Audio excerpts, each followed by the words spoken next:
بسم اللہ الرحمن الرحیم۔ السلام علیکم۔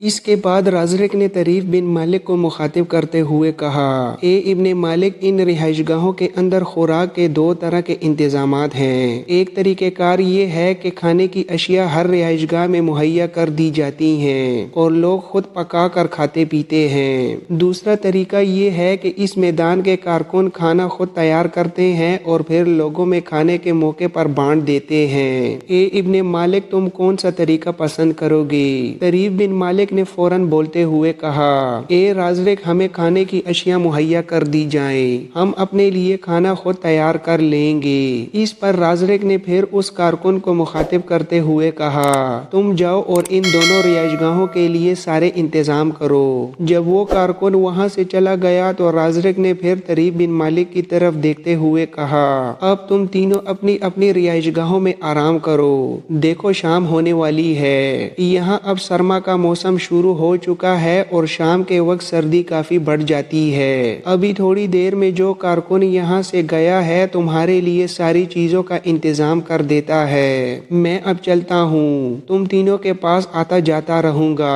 اور ہاں، میری یہ بات بھی یاد رکھو، اس میدان کے اندر ہر ماہ جو مقابلے ہوتے ہیں ان مقابلوں میں ابھی 10 دن باقی ہیں، اور ان 10 دنوں کے اندر تم اس مقابلے کے لیے بہترین تیاریاں کر سکتے ہو۔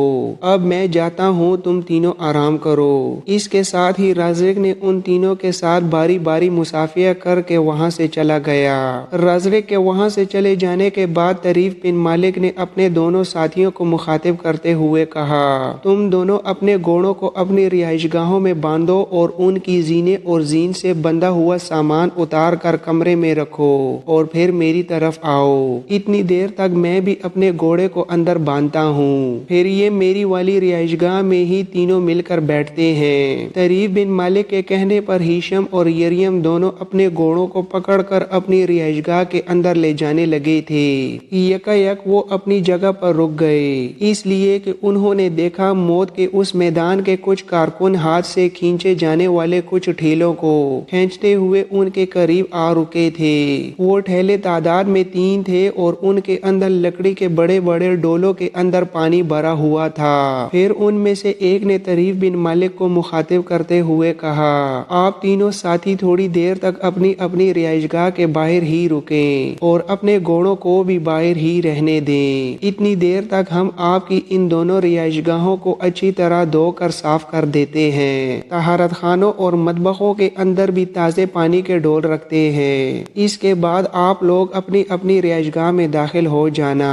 طریف بن مالک نے ان کی اس تجویز سے اتفاق کیا۔ پھر وہ سارے کارکن حرکت میں آئے، تھیلے پر لدے ہوئے لکڑی کے وہ ڈول اتار کر اندر لے جانے لگے۔ پہلے سب نے مل کر دونوں رہائش گاہوں کو پانی سے اچھی طرح دھو کر صاف کیا اور اس کے بعد دونوں طہارت خانوں اور مطبخ کے اندر تازہ پانی کے ڈول رکھ کر انہیں اوپر سے ڈھانک دیا تھا۔ اتنی دیر تک کچھ اور کارکن بھی وہاں آ گئے تھے۔ دونوں رہائش گاہوں میں رکھی ہوئی چاروں چارپائیوں پر انہوں نے صاف ستھرے بستر لگا دیے۔ اس کے علاوہ دونوں مطبخوں کے اندر انہوں نے ضرورت کے برتنوں کے علاوہ مطبخ اور آتش دان کے لیے لکڑیوں کے ڈھیر لگا دیے، اور مزید یہ کہ دونوں مطبخوں کے اندر آگ روشن کرنے کے لیے چمچماک اور روئی بھی مہیا کر دی تھی۔ اس کے بعد تیسری قسم کے کارکن آئے اور انہوں نے دونوں رہائش گاہوں کے صحن میں گھوڑوں کو باندھنے کے لیے جو جگہ بنی ہوئی تھی وہاں پر خشک چارے اور دانے کے بڑے بڑے ڈول رکھنے کے علاوہ وہاں پر گھوڑوں کے پینے کے لیے پانی کی چھوٹی چھوٹی نادیں بھی رکھوا دی تھیں۔ سارے انتظامات مکمل ہونے کے بعد طریف بن مالک اپنی رہائش گاہ میں داخل ہوا۔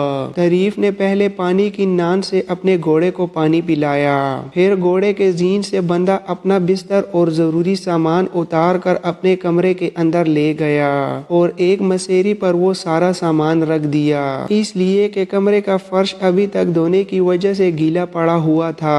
اس کے بعد اس نے گھوڑے کے منہ سے دانا اتار کر اس کے سامنے چھوٹی سی ناند کے اندر خشک چارے کے اندر دانا ڈال کر رکھ دیا تھا، جسے گھوڑا بڑی تیزی سے کھانے لگا تھا۔ یہی انتظام ہیشم اور مریم نے بھی اپنی رہائش گاہ میں کیا تھا۔ انہوں نے بھی گھوڑوں کی پیٹھ سے زین اور دوسرا ضروری سامان اٹھا کر اندر رکھ دیا تھا۔ گھوڑوں کو پانی پلانے کے بعد ان کے سامنے چارہ ڈال دیا تھا اور اس کے بعد وہ اپنی رہائش گاہ کو تالا لگا کر طریف بن مالک کے پاس آ گئے تھے۔ طریف بن مالک کے پاس آ کر ہیشم نے اسے مخاطب کرتے ہوئے کہا، اے ابن مالک، یہ لوگ ہمارے باورچی خانے کے اندر تازہ سبزیاں اور دالوں کے علاوہ کچھ مچھلی کا گوشت بھی چھوڑ گئے ہیں، وہ گوشت میں یہیں اٹھا لایا ہوں۔ اس پر طریف بن مالک نے بولتے ہوئے کہا، میرے والے مطبخ میں بھی وہ ایسی ہی کچھ چیزیں رکھ گئے ہیں، لہٰذا ساری چیزیں اب ہم اکٹھے اپنے استعمال میں لائیں گے۔ اس پر ہیشم نے پھر بولتے ہوئے کہا، میں کھانے کا عمدہ انتظام کر سکتا ہوں، لہٰذا میں اس مطبخ میں گوشت کے دونوں حصوں کو ملا کر پکاتا ہوں اور اس کے بعد روٹیاں تیار کرتا ہوں۔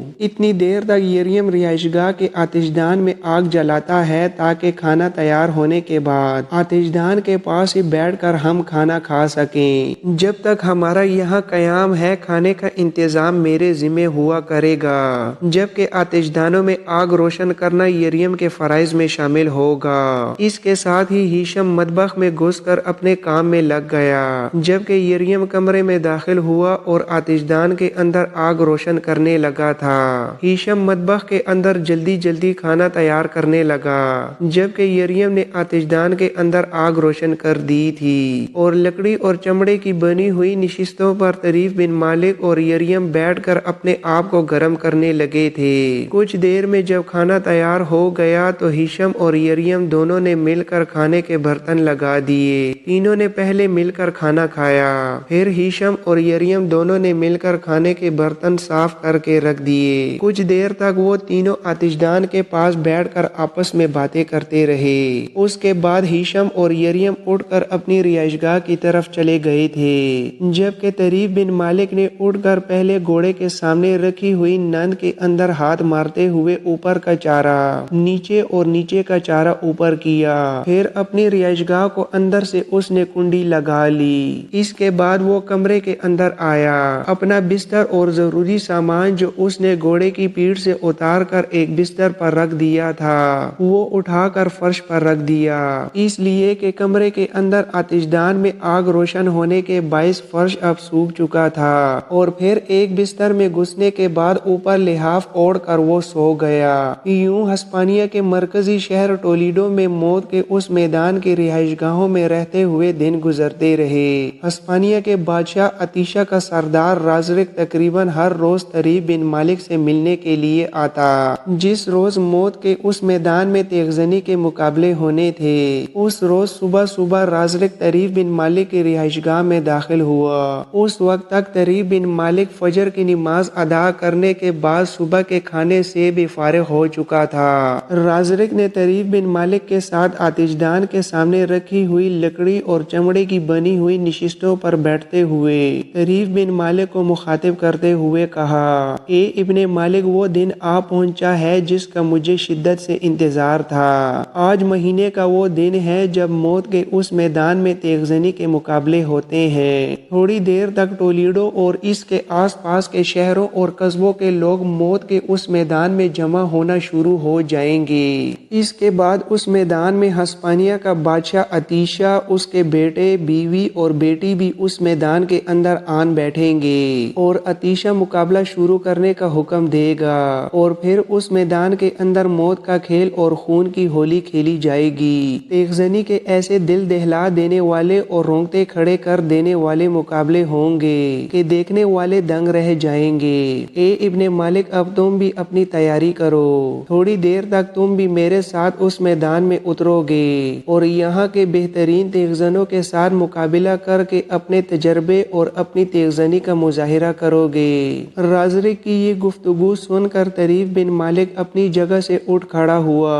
پہلے اس نے اپنا موٹا جنگی لباس پہنا اور اس کے بعد اپنے جسم پر چمکتی کڑیوں کی زرہ پہنی، بازوؤں پر فولادی جوشن کس لیے اور اپنی اپنی تلوار اور خنجر کمر سے باندھ لیے۔ اس کے بعد اس نے اپنی ڈال اور خود سنبھالتے ہوئے رازرک کو مخاطب کرتے ہوئے کہا، اے رازرک، میں اب تمہارے ساتھ موت کے اس میدان میں جانے کے لیے تیار ہوں۔ رازرک اٹھ کر طریف بن مالک کے قریب آیا اور اس کو مخاطب کرتے ہوئے کہا، اے ابن مالک، جو کوئی بھی نیا تیغ زن اس میدان میں اترتا ہے تو اس کا مقابلہ کرنے کا طریقہ کار عموماً یہ ہوتا ہے کہ جو سب سے نچلے درجے کے تیغ زن ہوتے ہیں ان سے اس کا مقابلہ شروع کرایا جاتا ہے، اور اگر وہ جیتتا ہے تو اسے آہستہ آہستہ اونچے درجے کے تیغ زنوں سے مقابلہ کرنے کے مواقع فراہم کیے جاتے ہیں۔ لیکن اے طریف بن مالک، میں تمہارے ساتھ ایسا معاملہ نہیں ہونے دوں گا۔ میں ہسپانیہ کے بادشاہ عطیشہ کے سامنے تمہاری بے حد تعریف کروں گا۔ اس طرح میں اس کو اس بار آمادہ کرنے کی کوشش کروں گا کہ اس میدان میں جو تیغ زن آج تک مقابلہ کرتے رہے ہیں ان میں جو پہلے اور دوسرے نمبر پر آنے والے ہیں صرف ان کے ساتھ ہی تمہارے مقابلے ہوں۔ اگر تم ان دونوں کو باری باری اپنے سامنے زیر اور مغلوب کرنے میں کامیاب ہو گئے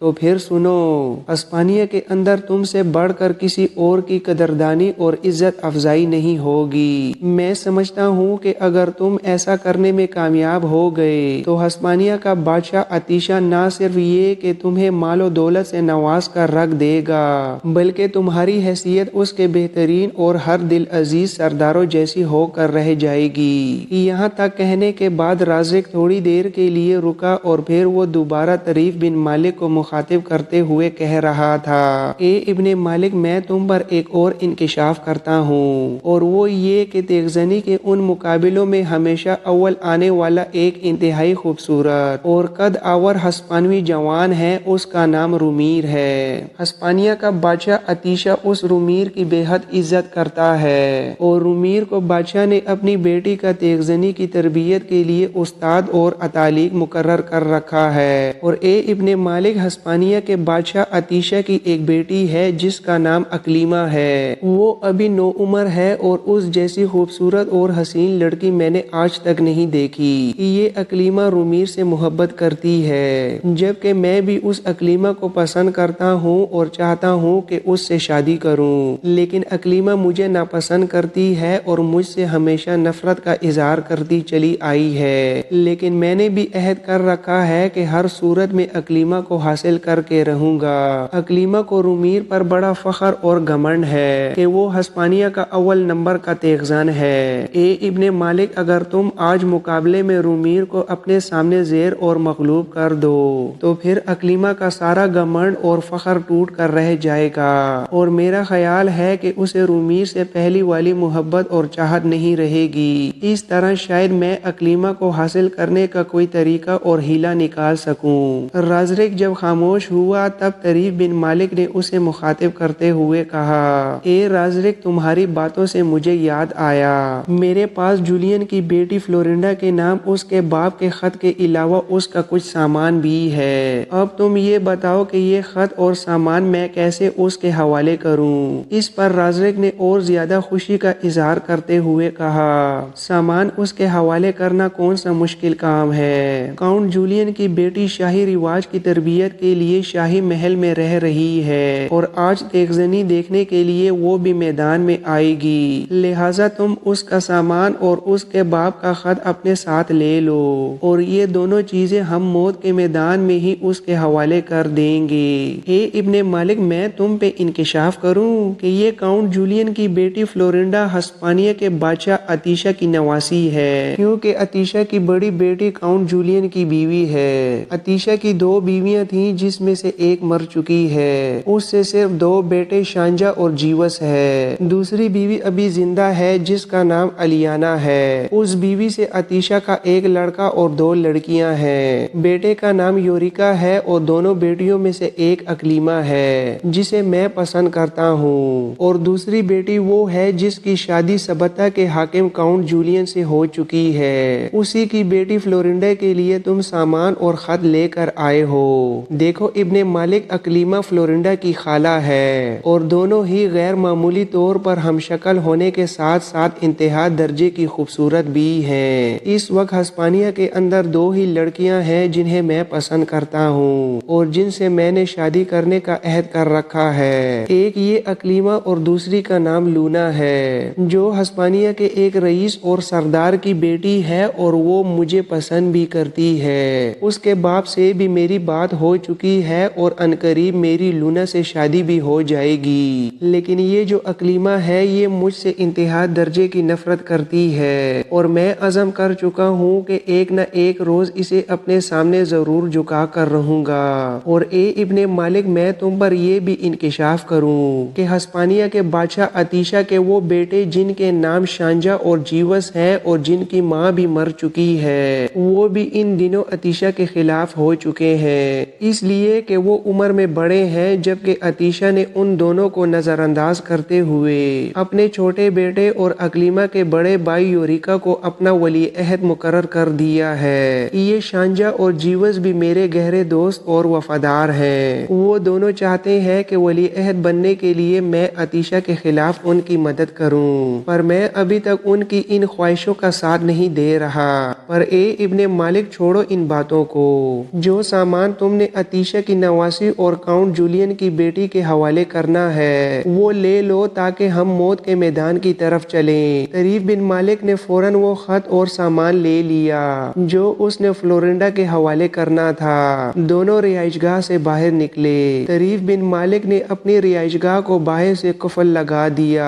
اس کے بعد انہوں نے ہیشم اور یریم کو بھی اپنے ساتھ لیا اور موت کے میدان میں داخل ہونے کے لیے دائیں طرف مڑ گئے۔ تھوڑی دیر بعد طریف بن مالک اور رازرک ہیشم اور یریم کے ساتھ موت کے میدان میں داخل ہوئے۔ طریف بن مالک نے دیکھا کہ گولائی میں وہ ایک وسیع اور بہت بڑا میدان تھا جس کے چاروں طرف پتھر کی سیڑھیاں لوگوں کے بیٹھنے کے لیے بنائی گئی تھیں۔ میدان کے شمالی طرف پتھروں سے بنائی ہوئی ایک بلند شاہ نشین تھی۔ اس شاہ نشین کو لکڑی کے خوبصورت تختوں سے ڈھانپنے کے بعد اس کے اوپر نرم اور دوبیز رنگ کے قالین ڈال دیے گئے تھے۔ اس شاہ نشین پر ہسپانیہ کے بادشاہ عطیشہ اور اس کے اہل خانہ کے بیٹھنے کا بہترین اور عمدہ انتظام کیا گیا تھا۔ رازرک اور طریف بن مالک بھی ہیشم اور یریم کے ساتھ اس شاہ نشین کے قریب ہی جا کر بیٹھ گئے۔ لوگ بڑی تیزی کے ساتھ میدان کے چاروں دروازوں سے اندر داخل ہونا شروع ہو گئے تھے اور دیکھتے ہی دیکھتے وہ وسیع و عریض میدان کھچا کھچ بھر گیا۔ تھوڑی ہی دیر بعد ہسپانوی بادشاہ عطیشہ بھی اپنے اہل خانہ کے ساتھ میدان میں داخل ہوا اور شاہ نشین پر بیٹھ گیا۔ اس موقع پر رازرک نے طریف بن مالک کو مخاطب کرتے ہوئے کہا، اے ابن مالک، وہ جو وسط میں ادھیڑ عمر کا شخص بیٹھا ہوا ہے وہ ہسپانیہ کا بادشاہ عطیشہ ہے۔ اس کے دائیں طرف اس کا بیٹا اور ولی عہد یوریکا ہے۔ اس کے ساتھ عطیشہ کی بیوی اور یوریکا کی ماں الیانا ہے۔ الیانا کے پہلو میں اقلیمہ ہے اور اقلیمہ کے ساتھ کاؤنٹ جولین کی بیٹی اور اقلیمہ کی بانجی فلورنڈا بیٹھی ہوئی ہے، جبکہ عطیشہ کے بائیں طرف اس کے دونوں بیٹے بیٹھے ہوئے ہیں جن کے نام شانجا اور جیوس ہیں، جن کی ماں مر چکی ہے، اور ان دونوں کو نظر انداز کر کے عطیشہ نے اپنے چھوٹے بیٹے یوریکا کو ولی عہد مقرر کر دیا ہے۔ طریف بن مالک نے دیکھا ہسپانیہ کے بادشاہ عطیشہ کی نو عمر اور نوخیز اقلیمہ